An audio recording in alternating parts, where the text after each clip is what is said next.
Boa noite, povo de Deus. Saúdo vocês com a graça e com a paz de Jesus. Amém?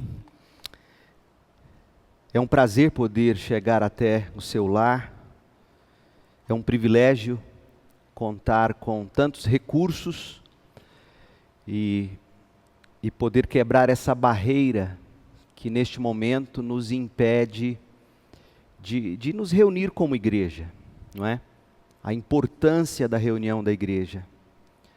Nós, os batistas, sempre cremos nisso.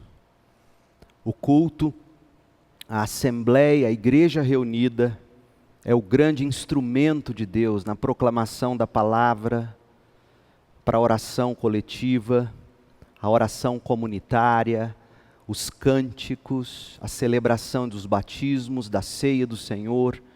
Sempre foi assim historicamente, momento para encorajamento mútuo. E neste momento, nosso país, nossa cidade, de fato o mundo todo tem passado por uma grande pandemia, a pandemia do coronavírus, a pandemia do Covid-19. E nós estamos aqui, neste momento, impedidos pela prudência, não é? De nos reunir para o nosso culto de oração, o que fazemos toda quarta-feira às 19h30. Estaremos aqui entrando no seu lar, desta forma, ou onde você estiver nos acessando, e nós queremos ser ferramenta, queremos ser instrumentos na sua vida. Isto aqui não é culto online, não é culto ao vivo. Nós transmitimos os cultos públicos que nós realizamos quando a igreja se reúne. Mas culto de fato é a participação das pessoas na igreja. O que nós estamos, como Segunda Igreja Batista em Goiânia, promovendo nestes dias, através desta ferramenta, é dar a você oportunidade para você realizar, reforçar, ou talvez reviver na sua vida uma prática tão esquecida nos últimos tempos, que é a prática do culto doméstico, do culto em família. Existem pelo menos 3 esferas de culto: o culto particular, que é seu tempo a sós com Deus. Historicamente, os cristãos cantam, leem letras de hinos ou cânticos ou de salmos, louvam a Deus individualmente, leem a Bíblia, leem bons livros. Historicamente tem sido assim. Existe o culto familiar, o culto doméstico, quando a igreja se reúne para adorar o Senhor. A igreja, melhor dizendo, a família se reúne para adorar o Senhor. E tem o culto público, coletivo, que é o culto da igreja. Para você ter uma ideia da prática da igreja, nós aqui na Segunda Igreja Batista em Goiânia adotamos um plano de leitura diário da Bíblia que foi desenvolvido por Robert McChain. Um jovem missionário, morreu antes mesmo de completar 25, 26 anos, se não me falha a memória. Morreu jovem.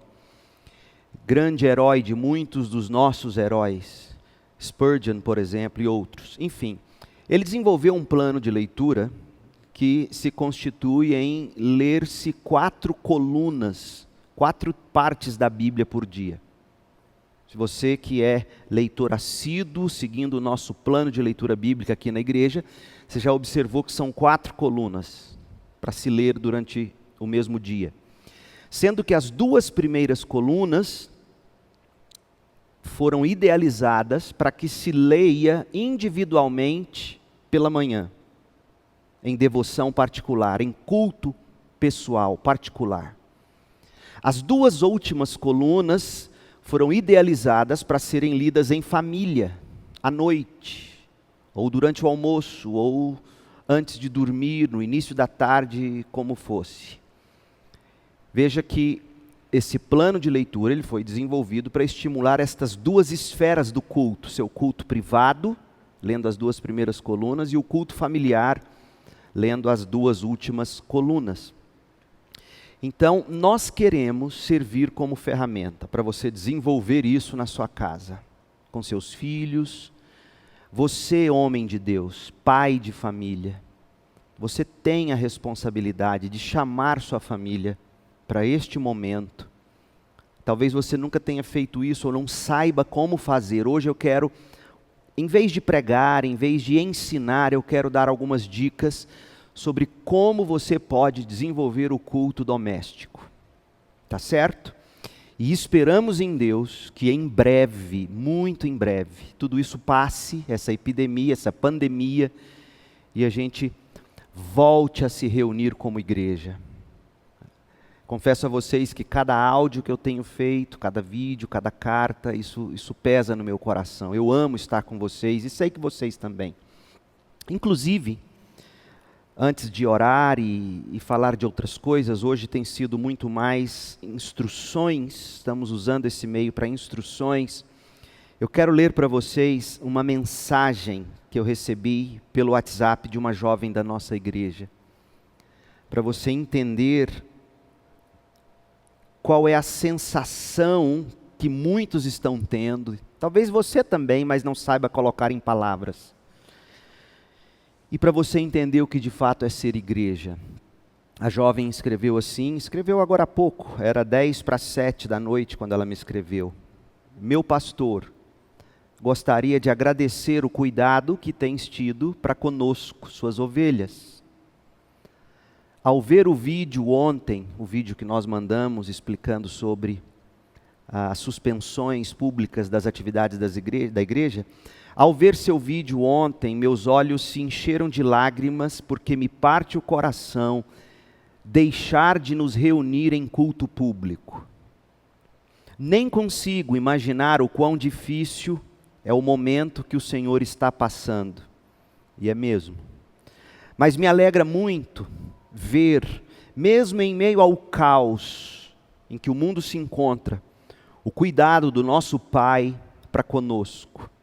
Deus é tão cuidadoso e tão maravilhoso, ouça o que ela disse, que no último domingo, na nossa escola bíblica dominical, nós estudamos o que é ser igreja, e é verdade. E que isso esteja firme em nosso coração.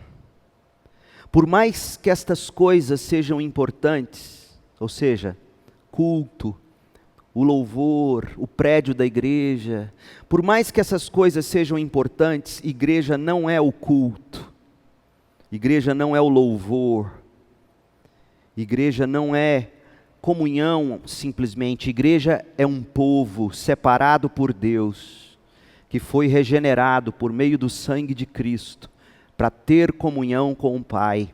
Por isso podemos ter comunhão uns com os outros e refletir o caráter de Deus conforme ele é revelado na Bíblia. Nós sabemos que Deus cuida da sua igreja hoje como sempre cuidou. Então vamos ser igreja com corona ou sem corona. Amo o Senhor, meu pastor, graça e paz. Que lindo, não é? Linda essa mensagem.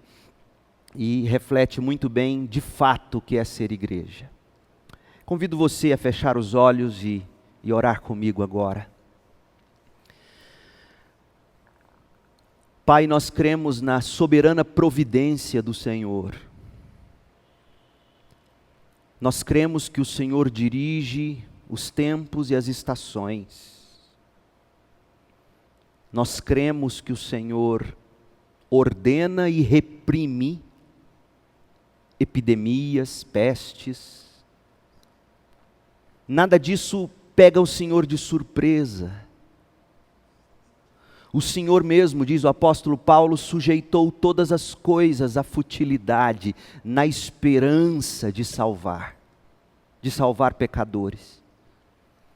E nós cremos que este é o momento em que estamos passando no Brasil.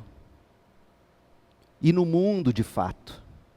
Um tempo de pandemia, para que as pessoas se voltem para o seu Criador, com arrependimento e fé naquele que é o caminho, a verdade e a vida, o único e suficiente Senhor e Salvador Jesus Cristo. Ó Deus, guarde a tua igreja, nossa igreja, deste vírus. Proteja-nos da enfermidade, abençoe nossos lares, os lares dos irmãos, o trabalho, faça prosperar as obras das mãos deles. sabemos que enfrentaremos recessões, mas que o Senhor mesmo cuide, Senhor, de prover o pão nosso de cada dia, dá-nos hoje. Que não falte recursos financeiros para as famílias, que todos se lembrem da fidelidade com seus dízimos, ofertas, possamos ter caixa não apenas para honrar compromissos, mas para ajudar quem certamente precisará nesta hora. Coloca no coração do teu povo generosidade. Ó Deus, afaste da nossa cidade o pânico, o medo, o pavor. Encha o coração das pessoas de fé e de esperança. E que possamos ser pessoas cheias de amor. Nós oramos agradecidos em nome de Jesus. Amém. Deixe-me falar para vocês as medidas de cuidado que nós estamos tomando. Cuidado com as pessoas. Eu tenho aqui nas mãos uma ficha que a Laísa, nossa secretária, preparou com 116 nomes. São os membros da igreja acima de 60 anos. O que eu farei com esta lista, eu já pedi para a Laísa mandar isso para o presidente do nosso corpo diaconal e junto com ele, dividir essa lista em grupos para que cada diácono cuide de ligar para cada uma dessas pessoas que se encontram em grupo de risco. Inclusive muitos dos nossos diáconos já estão acima de 60 anos, mas graças a Deus firmes e farão isso com carinho, eu creio. Além desta lista, nós temos aqui pessoas abaixo de 60 anos, membros da igreja ou familiares de membros que estão em grupo de risco por causa de alguma enfermidade. Eu tenho aqui 27 nomes. Todos eles também serão de alguma forma contactados. Nós estaremos nos valendo de telefone, WhatsApp, etc., porque nós não queremos perder esse contato, mesmo que por telefone. E eu tenho dito nos comunicados que eu envio para o nosso povo, que em qualquer momento, você membro da igreja pode nos contactar, você não ficará sem cuidado pastoral, se você precisar de nós. Tá bom? Outra coisa, eu estou preparando para este domingo, excepcionalmente, às 9h30, na nossa escola bíblica dominical, que será virtual. Eu estou preparando um curso sobre a história da igreja e como a história da igreja lidou com epidemias, doenças, enfermidades.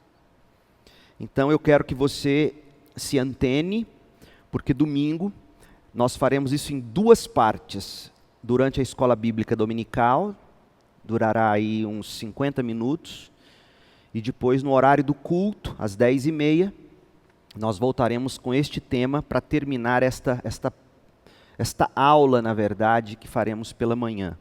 E à noite, nós procuraremos prosseguir com a série no Evangelho de João, e você caminhará conosco também, tá bom? Mas deixe-me mostrar para você um dos livros que eu estou utilizando como fonte de pesquisa para a aula que eu estou elaborando e lecionarei aqui, Deus permitindo, no domingo. É um livro que foi organizado por Theodore Tappert. Ele coletou cartas de conselho espiritual que Lutero dava por escrito a conhecidos, pastores, amigos, discípulos, etc. Um livro fenomenal, infelizmente não em português, publicado pela Regent College Publishing. E aqui eu leio alguns trechos para você ter uma ideia. Lutero escreveu uma carta para um homem chamado George Spalatin, em 19 de agosto de 1527. Veja, não é a primeira vez que a igreja enfrenta epidemias, pandemias, não é a primeira vez. É a primeira vez que a minha e a sua geração enfrenta. Talvez a nossa cidade, Goiânia, porque Goiânia não tem 90 anos ainda, somos jovenzinhos, não é? Então, não é a primeira vez que a igreja teve que lidar com um problema de fome, pestes, pandemias, epidemias. Ela sempre lidou com isso. Mas em 1527, espalhou-se rumores de que uma peste estava acometendo a cidade de Wittenberg, onde Lutero morava. E se você fizer as contas, conhecendo a história, você vai saber que a Reforma Protestante teve início em 1517. 10 anos depois, 1527, a Reforma em pleno vapor, vem essa peste, essa epidemia. E que Lutero encarava como sendo algo do próprio diabo na tentativa de impedir o avanço do evangelho pregado pela Reforma Protestante.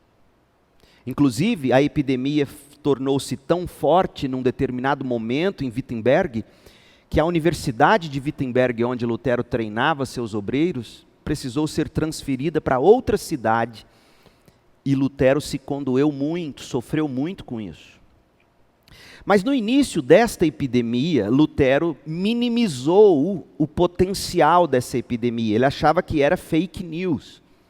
Literalmente, ele achava que as pessoas estavam inventando essa praga para que outros não fossem estudar na Universidade de Wittenberg e etc.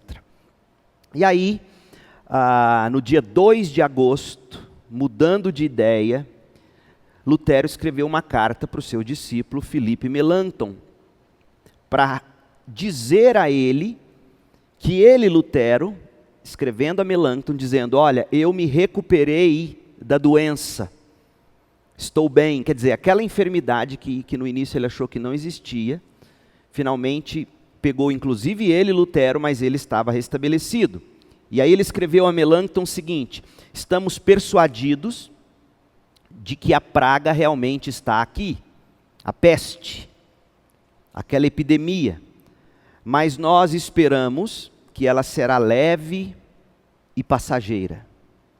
Hans Luft, que era um homem amigo comum de Melanchthon e Lutero, Hans Luft está doente já há 9 dias, veja, 9 dias enfermo.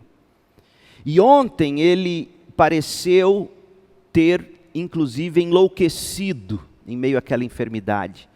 Mas nós esperamos de que ele se recuperará em breve. Por favor, diz Lutero, concluindo a carta a Melanchthon, por favor, mantenha-nos em suas orações como homens mortos, mas que já reviveram em Cristo Jesus. Então este é o contexto. E aí, ele escreve agora, depois de já sarado da enfermidade, ele escreve para George Spalatin, em 19 de agosto de 1527. Eu vou traduzindo, lendo e comentando. É muito instrutiva essa carta, ela é pequena. Ele diz assim: graça e paz seja com você em Cristo Jesus. Eu me regozijo que você tenha restabelecido a sua saúde e louvo a Cristo nosso Senhor pelo seu restabelecimento. Ore por mim, eu imploro a você, para que eu me recupere de vez da enfermidade, se esta for a boa vontade do nosso Deus e Salvador. Não deixe que rumores perturbe você quanto ao programa de visitação da igreja. Ele está encorajando o Spalatin a permanecer cuidando, visitando as ovelhas que precisavam de cuidado. E naqueles dias Lutero tinha recebido o rascunho de uma carta que seria publicada, uma carta onde Lutero escreve ensinando como os pastores, sob suas orientações, deveriam agir em caso de epidemia. Nós vamos estudar um pouquinho esta carta na aula de domingo, se Deus permitir. Então, ele continua a carta, ele diz assim: esta pestilência nos acometeu, mas tem sido branda neste momento. Mas ainda assim, o temor das pessoas estão diante de todos os olhares. Nunca antes eu fiquei tão impressionado com o poder satânico. Como ele é grande, terrível. Como ele deve estar feliz em tentar ou ver que a universidade está quase destruída. Lembra que eu falei que a universidade estava se mudando para outra cidade? E aí ele fala: mas não obstante a tudo isso, eu confio no poder do Senhor que restabelecerá. E aí ele conta a história da esposa do prefeito da cidade, Tilo Dani. Essa esposa, a esposa do prefeito, faleceu praticamente nos braços de Lutero, dando a ela e à família cuidados pastorais. Enfim, uma carta linda, instrutiva, que eu espero poder estudá-la com maiores detalhes na aula de domingo, mas que serve para você entender, meu povo, que a igreja sempre enfrentou problemas, e sempre houve homens, pastores, que cuidaram do rebanho com responsabilidade, e Deus os auxiliou a atravessar esse mar revolto de pestilências. Tá certo? Mas eu disse a vocês que eu desejo neste momento dar algumas instruções sobre o culto doméstico. Deixe-me falar um pouquinho disso com você, sobre como eu entendo você pode fazer o culto doméstico junto com a sua família, no conforto do seu lar. A primeira sugestão é que você tem que planejar um tempo com a família. Na correria, no dia a dia, a gente quase não consegue. Eu sei e reconheço isso. Inclusive eu, pastor, questão de tempos, de horários, é difícil conciliar geralmente um dia e um momento fixo. Mas, em soberana providência, Deus permitiu que esta pandemia nos impedisse de estar nos cultos públicos reunidos como igreja. Então eu quero sugerir que você utilize os horários dos cultos, quando você normalmente estaria aqui na igreja, para você fazer o seu culto doméstico.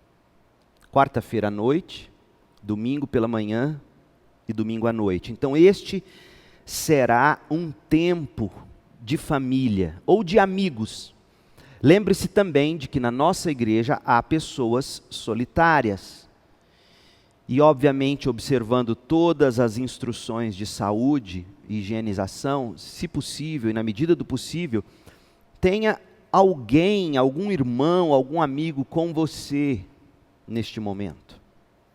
De repente você pode usar um vizinho, chamar um vizinho seu, que você vai ter certeza de que está bem, você também, né? E você vai trazer para esse culto doméstico. E como você vai fazer o culto doméstico? Outra coisa, você separou o horário, o dia e o local. Lembre-se de que o culto é a Deus. Você não vai se reunir para um bate-papo. Bate-papo você faz em outro momento. E também não é o momento para você dar lição de moral no seu filho. Culto doméstico não pode ser sinônimo de hora da bronca. É culto a Deus, tá? E aí o que você vai fazer? Você vai seguir um roteiro básico, seja criativo.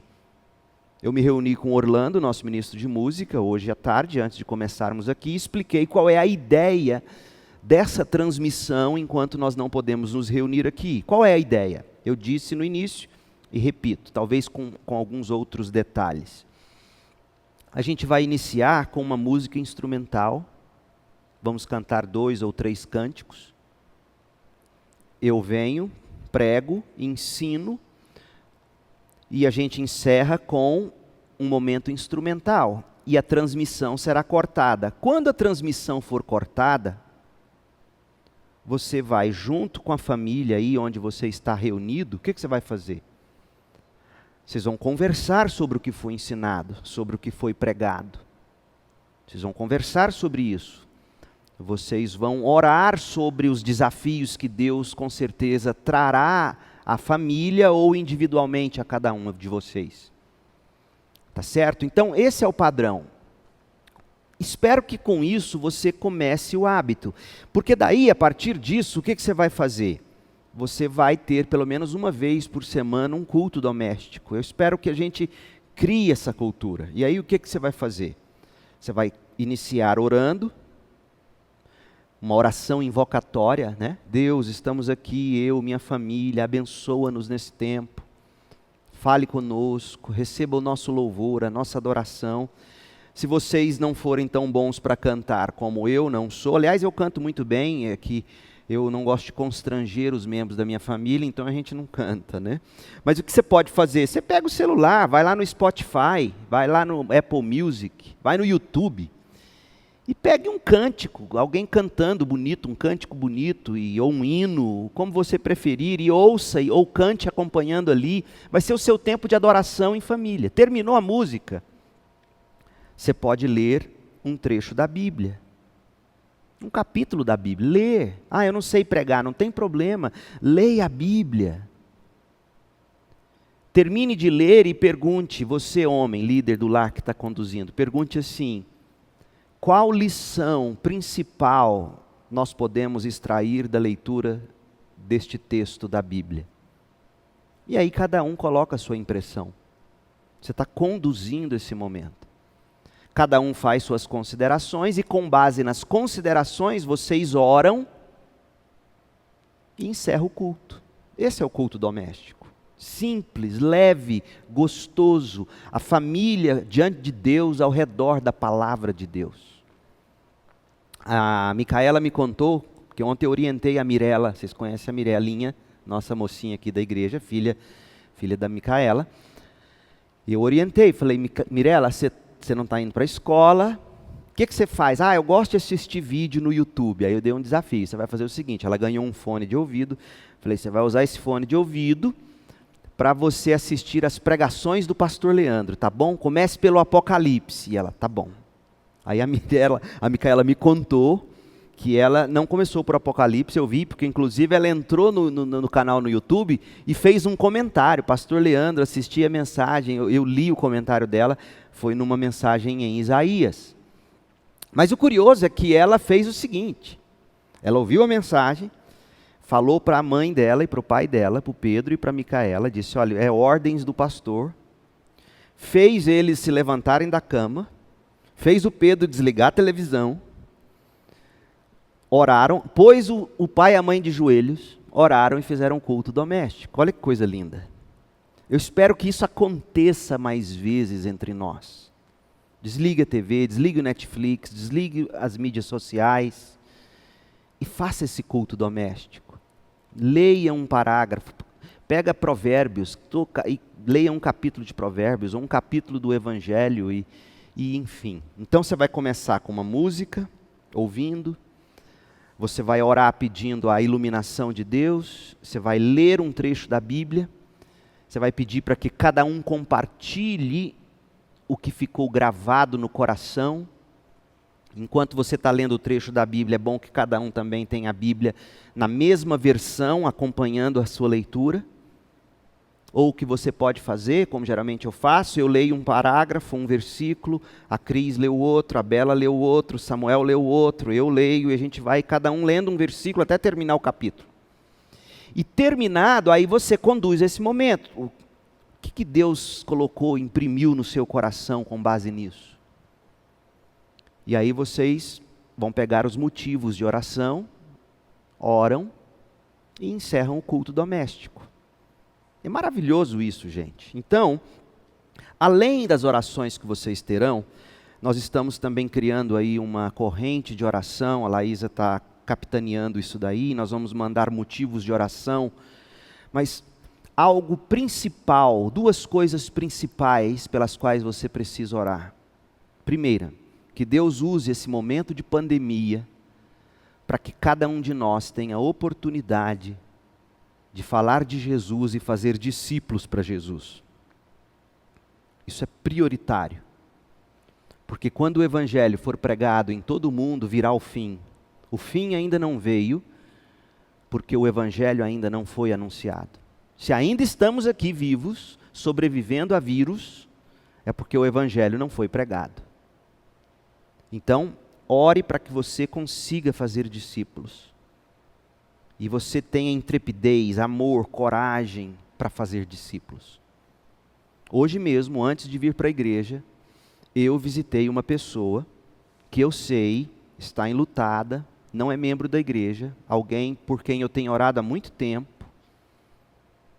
Fui até a empresa dessa pessoa, antes dela entrar para uma cirurgia, um médico num hospital, antes dele entrar para a cirurgia, eu me reuni com ele, falei: vim aqui para orar com você, pedir a bênção de Deus sobre a sua vida. Eu sei o momento que você está vivendo, ele perdeu o pai há poucos dias.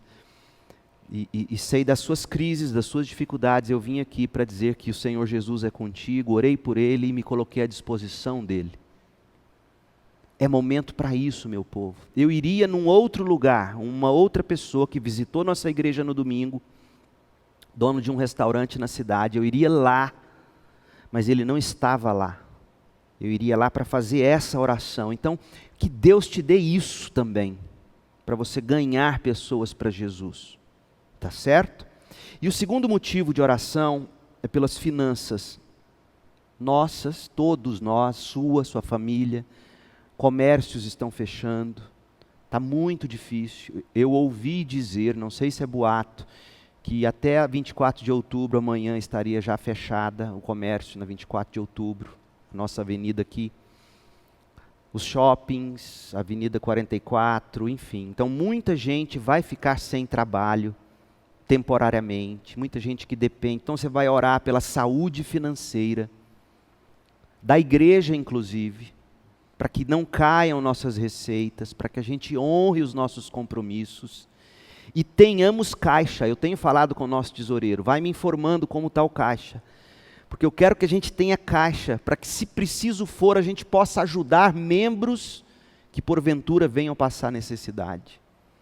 Então, por favor, se você está me ouvindo, está nos assistindo, considere ofertar com generosidade, não deixe de dizimar. As contas da igreja, os bancos, Caixa Econômica, Itaú, você tem acesso nas nossas mídias sociais, pode entrar em contato com a secretaria da igreja, a gente vai tentar colocar aí também numa faixinha aqui no vídeo do YouTube, etc. E você vai poder fazer isso. Então, fica o nosso apelo e o desejo que você contribua. Uma ferramenta que você pode usar no seu culto doméstico é o pão diário, manhã e noite do Spurgeon, dia a dia com Spurgeon, que a nossa igreja elaborou ano passado, comemorando os nossos 75 anos. Nós temos, se não me engano, 2 caixas ainda.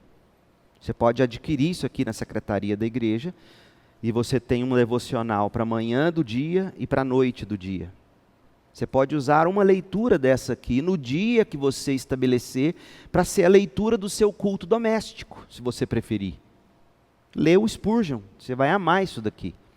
Então, essas são as dicas, as recomendações. Eu estou abrindo aqui o WhatsApp para ver se alguém tem me escrito, pedido oração.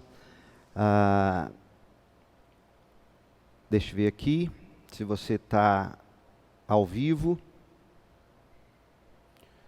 Não, até agora ninguém me mandou nada ainda. Mas é isso. Hoje o nosso primeiro contato foi esse. E a intenção é que agora, quando a gente encerrar a transmissão, você se reúna com a sua família em oração. Ore principalmente por esses 2 motivos. A Laísa está aqui sentada. E nossa equipe está toda aqui. Está aqui o Júnior. Está aqui a Laísa, está aqui o Orlando Ministro, está aqui o Breno Gadelha, está aqui o Rui, Pastor Roberto, Karen, Micaela, estão todos aqui, só equipe de trabalho, e a gente está provendo para você essa ferramenta. Estaremos aqui domingo, 9h30, não a igreja, quem vai prover isso para vocês, tá certo?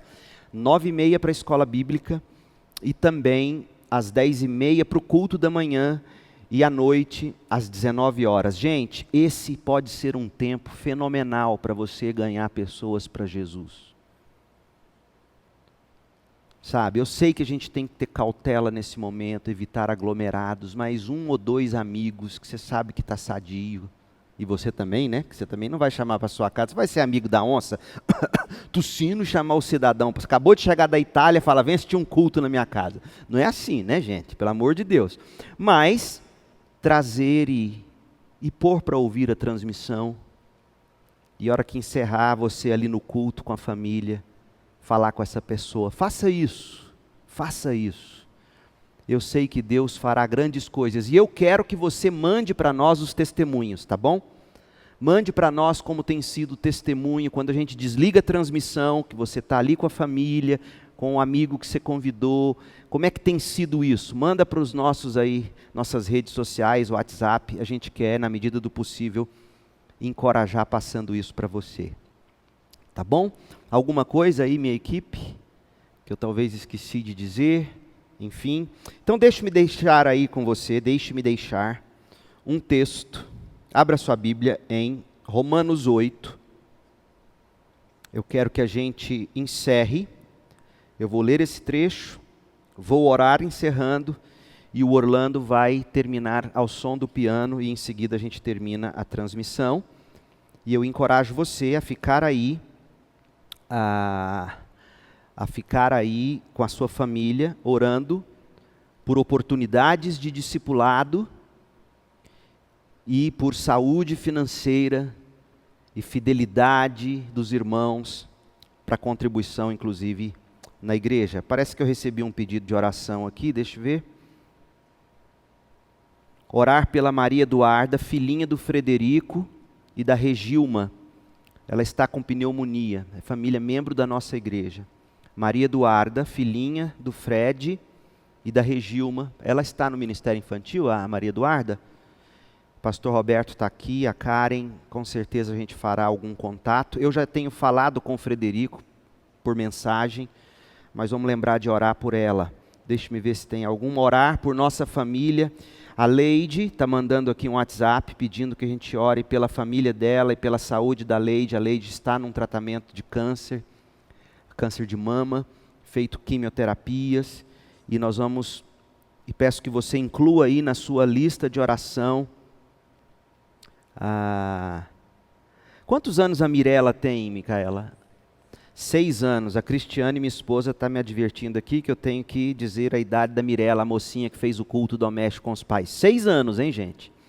Se você incentivar seu filho com carinho a ouvir uma mensagem do pastor Leandro, ele vai entender mais do que você, se brincar.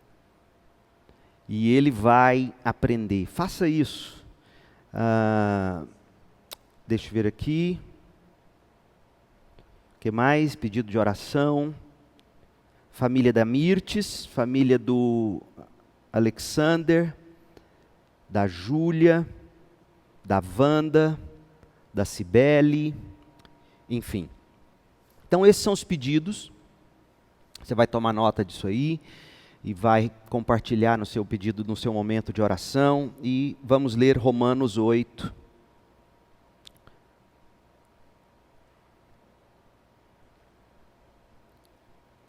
A partir do verso 31. Romanos 8, 31. Que podemos dizer diante de coisas tão maravilhosas? Se Deus é por nós, quem será contra nós? Quem será contra nós, gente? Entenda o que Paulo está dizendo, não no sentido de que nada de ruim nos acometerá. Não será contra nós no sentido de nos separar de Cristo Jesus, do amor dele. Até porque nós vamos continuar lendo e você vai ver que Paulo fala de aflições. Então, se Deus é por nós, quem será contra nós no sentido de nos separar do amor de Deus em Cristo Jesus? Nada. Se Deus não poupou nem mesmo seu próprio Filho, mas o entregou por todos nós, acaso não nos dará juntamente com Ele todas as coisas? Quem se atreve a acusar os escolhidos de Deus? Ninguém, pois o próprio Deus nos declara justos diante dele. Quem nos condenará então? Ninguém, pois Cristo Jesus morreu e ressuscitou e está sentado no lugar de honra à direita de Deus, intercedendo por nós. O que nos separará do amor de Cristo? Serão aflições ou calamidades, perseguições ou fome, miséria, perigo ou ameaças de morte? Como dizem as Escrituras, por causa de ti enfrentamos a morte todos os dias, somos como ovelhas levadas para o matadouro, mas apesar de tudo isso, somos mais que vencedores por meio daquele que nos amou. E estou convencido de que nem morte, nem vida, nem anjos, nem demônios, nem o que existe hoje, nem o que virá no futuro, nem poderes, nem altura, nem profundidade, nada em toda a criação jamais poderá nos separar do amor de Deus revelado em Cristo Jesus, nosso Senhor. Que Deus te abençoe com essa promessa e encha o seu coração de fé, esperança e amor. Vamos orar? Peço que você feche os olhos e me acompanhe em oração. Pai, em nome de Jesus, obrigado por essa transmissão e pelas dezenas destes que estão nos acompanhando. Que o Senhor, em nome de Jesus, possa abençoar nossa igreja, o nosso povo, dando-nos intrepidez, coragem para fazer discípulos neste momento. Ó Deus, que o Senhor abençoe a vida, a saúde de cada membro desta igreja. Que o Senhor abençoe o trabalho, as finanças de cada membro. Que o Senhor nos ajude a viver com a certeza das promessas de Romanos 8. Que o Senhor guarde, eu te peço, a Maria Eduarda. Que o Senhor restabeleça a saúde dela. Que o Senhor abençoe, eu te peço, a Sofia, lá em São Paulo, aguardando o nascimento da Catarina. Que a Catarina possa nascer com saúde e vigor. Guarde Jaci, guarde Sofia, os filhinhos ali em São Paulo, livra-os do mal. E tantos outros dos nossos, ó Pai, que o Senhor possa cuidar deles, do nosso povo, da nossa igreja, da nossa família. Abençoe o nosso país, dê sabedoria aos nossos líderes, aos nossos governantes, neste momento tão pandêmico. Abençoe o nosso presidente, abençoe os nossos deputados e senadores, ministros e juízes. Abençoe os profissionais da saúde na linha de frente, que o Senhor possa guardá-los. Abençoe os nossos policiais. Abençoe os nossos servidores públicos que estão na linha de frente, cuidando daquilo que precisa ser cuidado, para que o caos não impere na cidade. Guarda esses seus diáconos públicos, ó Deus. Nós oramos, confiantes, regozijantes em Cristo Jesus. No nome dele nós oramos. Amém. Breno, dá para me dizer quantos ao vivo? 111 ao vivo agora. 111 pessoas nos assistindo nessa transmissão. Que Deus abençoe você. Vamos ouvir o piano, o Orlando, e a gente encerra a transmissão em seguida. Até domingo, 9h30 da manhã. A paz.